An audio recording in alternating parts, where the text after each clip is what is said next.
ما از نکات جذاب دیگر آقای امیری فهم ایشون از آیات قرآن بود. به این مورد توجه کنید. یعنی من شرور کاری انجام میدم، خداوند میگوید من خیر الماکرینم. این قرینه است بر این که شرارت من در خدا هم وجود دارد به طریق اتم اون. یعنی وگرنه دیگه اینجا صفت تفصیلی نباید به کار ببره. پس این در قاعده زبانی نیست، میخواد یه کار مذمومی رو در اونها که دید به خودش به شکل ویژه‌تری نسبت بده. گفتی خیر الماکرین و حکم هم صادر کردی که خداوند خیر الماکرین. این چه نوع تعبیر اضافی است یا توصیفی است این قضیه؟ خیر الماکرین، ماکرین چه نوع تعبیریه؟ میخوام متوجه معناش بشید. جناب هاشمی بحث رو به انحراف نکشون. اگر شما بفهمید چه نوع تعبیر توصیفی یا اضافیه، شما هر خب پس تمام شد. شما هنوز نمیدونید آقای سلیمانی، نمیدونید این توصیفی است یا اضافیه. فرض کنید توصیفی است. خب فرض کنید توصیفی است. نه فرض نمیشه. شما اگر فرض نمیشه آقای، من فقط میخوام متوجه بشید که شما نمیدونید ولی حکم دارید صادر ببینید خیر الماکرین، نه اینکه مکر کننده باشه.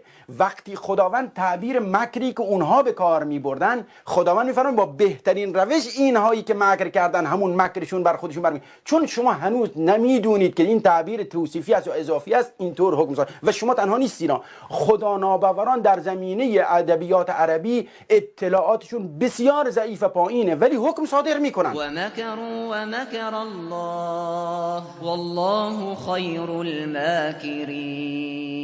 و کافران نیرنگ زدند و خدا هم جزای نیرنگشان را داد و خدا بهترین جزا دهنده نیرنگ زنندگان است. در حالی که برای رسیدن به ترجمه ساختگی آقای امیری باید از واژه خیر الماکرون استفاده میشد که به صفت تفصیلی یا همون صفت برتر رسیده. گرچه به نظر میاد آقای امیری در کل فرق صفت اضافی و برتر رو نه میدونستن و نه در نهایت هم فهمیدن.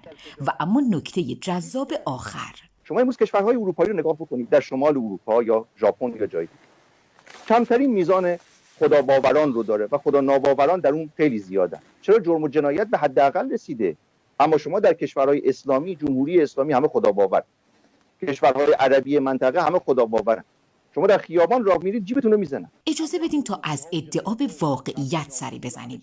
این لیست امن‌ترین شهرهای جهان در سال 2020 به روایت مؤسسه نامبو و به نقل از MSN نیوز هست. در میان 10 شهر امن جهان 5 شهر مسلمان وجود داره. امن‌ترین مکان این کره خاکی ابوظبی امارات و بعد از اون دوحه قطر و در دیگر رتبه‌های برتر بعد شارجه، دبی و اسکشهیر ترکیه قرار دارن که همه شهروندان و حاکمان این مناطق مسلمون هستند.